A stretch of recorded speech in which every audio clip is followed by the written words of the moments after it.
আমি ঝুলন আমার নতুন একটা ভিডিওতে আবার সবাইকে স্বাগত। সামনের উইকেন্ডে স্যাটারডে আমরা যাচ্ছি প্রিন্স এডওয়ার্ড আইল্যান্ড। তার জন্যই বেরিয়েছি কিছু কেনাকাটা করতে। প্রথমেই নো ফিলস আর ডলারমা থেকে কিছু কেনাকাটা করা হয়ে গেছে।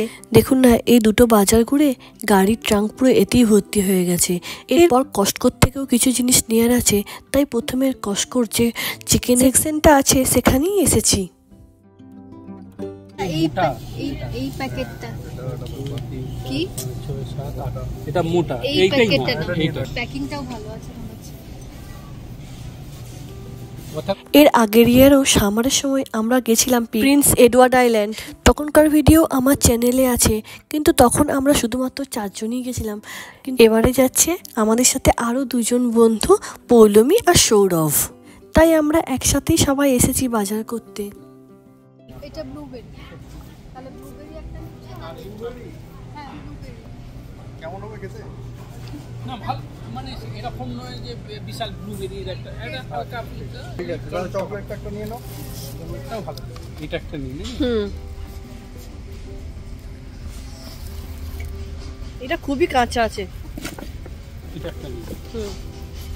এখান থেকে যা যা নেওয়া সমস্ত কিছু নিয়ে আমরা এখন দাঁড়িয়ে আছি বিলিং কাউন্টারে। আর ওইদিকে পরিমল আর সৌরভ গেছে কস্টকোর যে ফুড কাউন্টারটা আছে সেখান থেকে কিছু খাবার দাবার কিনতে। আমরা এখন জিনিসপত্রগুলো নিয়ে চলে এসেছি কস্টকোর পার্কিং লটে। চলুন দেখা হচ্ছে আবার ফ্রাইডে ইভিনিংয়ে।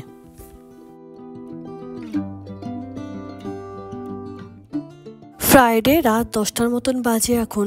কাল যেহেতু আমরা খুব ভোর ভোর বেরোবো, আর আমাদের যে কারটা আছে সেটা তো 5 সিটার কার। আমরা এখন যাচ্ছি 6 জন, তো তার জন্য আমাদের কারটাতে তো হবে না, তাই একটা রেন্টাল কার শপ থেকে ক্রাইসলার এই মিনি ভ্যানটা বুক করেছি। কাল যেহেতু ভোর 4:30 পৌনে 5টার দিকে আমাদের বেরোনোর প্ল্যান আছে, তো এত সকালে তো কার রেন্টাল সব খোলা থাকবে না, তো তার জন্যই আজ রাত্রি কারটা নিয়ে চলে এসেছে পরিমল।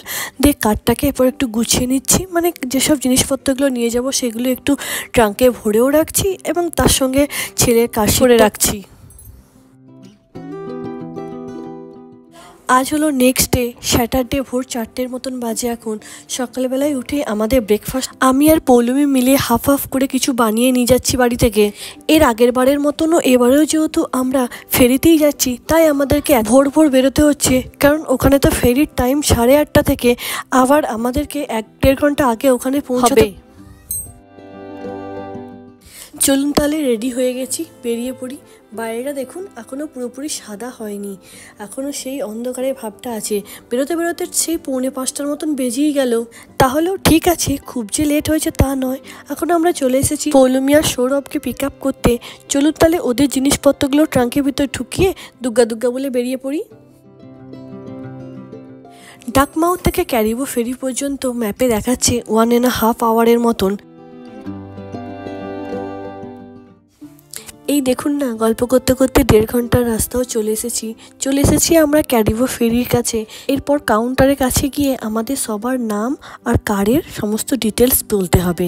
তারপরে ওরা একটা স্লিপ দিয়ে দেবে যে আমরা কতজন যাচ্ছি আর আমাদের কি কার যাচ্ছে। সেই অনুযায়ী আমাদেরকে একটা রো নাম্বার দিয়ে দিয়েছে, 19 নাম্বার। সেই 19 নাম্বার লাইনে গিয়ে আমরা দাঁড়াবো। মনে হচ্ছে 19 নাম্বারের রোয়েতে আমাদেরই কারটাই হচ্ছে ফার্স্ট কার। অন্যান্য যেসব নাম্বার আছে সেসব নাম্বারে আরও কিছু কিছু কার আছে, তবে 19 নাম্বারে আমাদের কারটাই হলো প্রথম। এখানে Nova Scotia to PEI Northumberland ferry লিমিটেডই ফেরি শুধুমাত্র যাতায়াত করে। এখন দেখতে দেখতে প্রায় 7টা 7:30 মতন বেজে গেছে।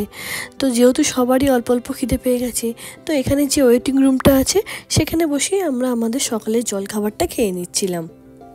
আজকে সকালের জলখাবারে আছে ব্রেড, ব্যানানা, এগ, চা, তার সঙ্গে মাফিনস তো আছেই।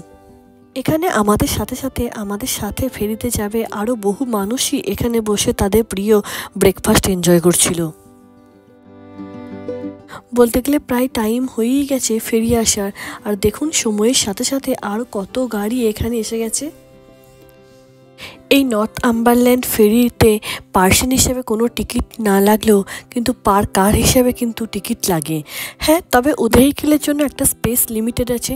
সেই ভেহিকেল যদি সেই লিমিটেডের মধ্যে চলে আসে তখন আর কিছু পে করতে হয় না, কিন্তু যদি না আসে তখন ইনক্লুডিং ট্যাক্স $90 মতন পে করতে হয়।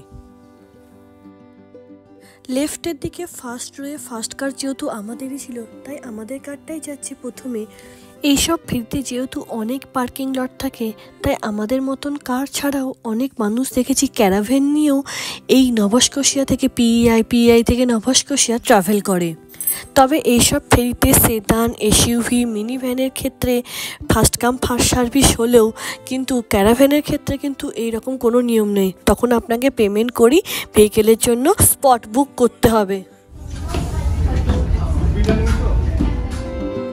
পার্কিং লটে কারটাকে পার্কিং করে চলে এসেছি আমরা এখন ওপরে। এই একটা গ্রুপ ছবি তুলে নাও।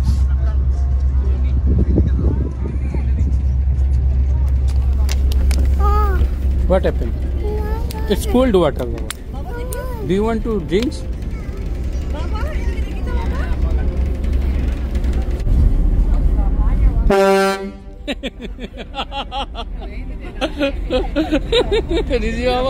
Did you hear this sound? Did you get scared, bhai? আমরা ফেরিতে রয়েছি, পিআই এর দিকে রওনা দিয়েছি। দেখতে পাচ্ছেন যে ফেরি স্টার্ট হয়ে গেছে, আমরা যাচ্ছি।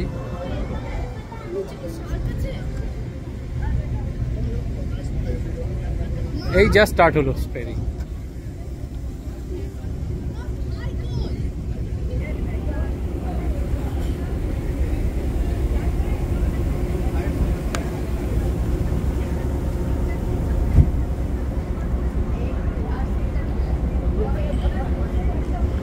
এটা অ্যারাউন্ড 75 মিনিটসের জার্নি। খুব একটা হেকটিক জার্নি না, খুব সুন্দরভাবে যে পৌঁছে যাব। আমরা এসেছি একটা কার নিয়ে, একটা মিনি ভ্যান নিয়ে, 7 সিটার মিনি ভ্যান নিয়ে। মিনি ভ্যানটা আমরা একটু সকাল করে এসেছি, যাতে আমরা রিজার্ভ করে আসিনি তো। এবার তার জন্য রিজার্ভ করতে গেলে প্রায় অ্যারাউন্ড উইথ ট্যাক্স $90 লাগে। তো আমরা উইদাউট রিজার্ভেশনে যাচ্ছি, তো ওই জন্য সকাল করে এসেছি, যাতে যেগুলো উইদাউট রিজার্ভেশনের জন্য কয়েকটা গাড়ি স্পেস থাকে। তো যদি সেটা ভরে যায় তাহলে কিন্তু স্পেস পাওয়া যাবে না, সেই জন্য সকাল করে এসেছি। এটা ফার্স্ট কাম ফার্স্ট সার্ভ বেসিসে স্পেসটা অ্যাভেলেবেল হয়। তো গাড়িটাকে আমরা ফেরিতে তুলে নিয়েছি, নিয়ে এখন দেখতে পাচ্ছেন ফেরি রওনা দিয়েছে। আমরা এখন যাচ্ছি।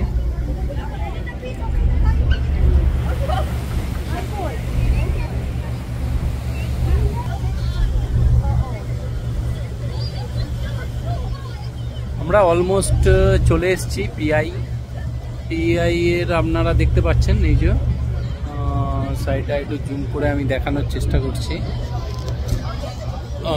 এটা জুম হবে না। তো এই যে সাইডটায় দেখতে পাচ্ছেন একদম দূরে, একদম এখানে। এটা মোটামুটি আর 10 to 15 মিনিটস লাগবে ওখানে রিচ করতে।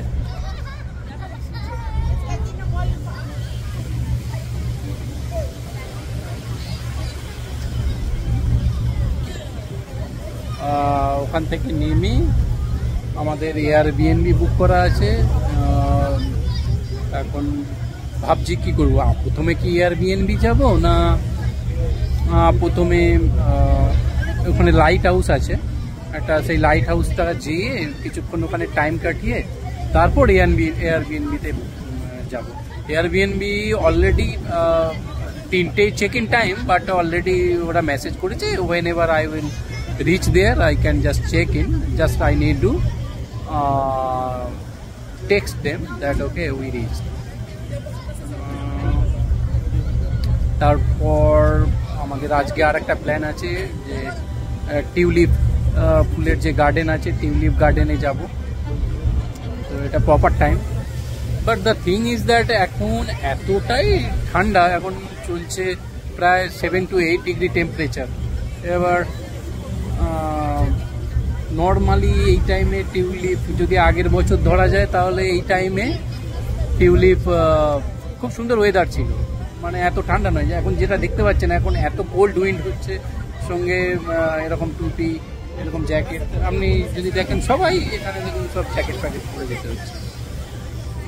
বাট এনিওয়ে, বাট এটা টিউলিপের টাইম, খুব সুন্দর লাগবে। যাই ওখানে একদম কাছে যখন PI আইল্যান্ডের সামনে পৌঁছে যাব তখন একবার আপনাদের সঙ্গে কথা বলব। চলুন তাহলে আর কিছুক্ষণের মধ্যেই উড আইল্যান্ডে নেমে যাব। তাহলে আজ যেতে যেতে ভিডিওটা এখানেই শেষ করছি। ভালো থাকবেন, সুস্থ থাকবেন। যদি আমার ভিডিওগুলো ভালো লাগে তাহলে লাইক করবেন, কমেন্ট করবেন, শেয়ার করবেন। যারা ফেসবুক থেকে দেখছেন তারা আমার ফেসবুক পেজটা ফলো করে নেবেন, আর যারা ইউটিউব থেকে দেখছেন তারা আমার ইউটিউব চ্যানেলটা সাবস্ক্রাইব করে নেবেন। দেখা হবে আরও সুন্দর একটা নিউ ভ্লগে। আজকের মতন বাই বাই।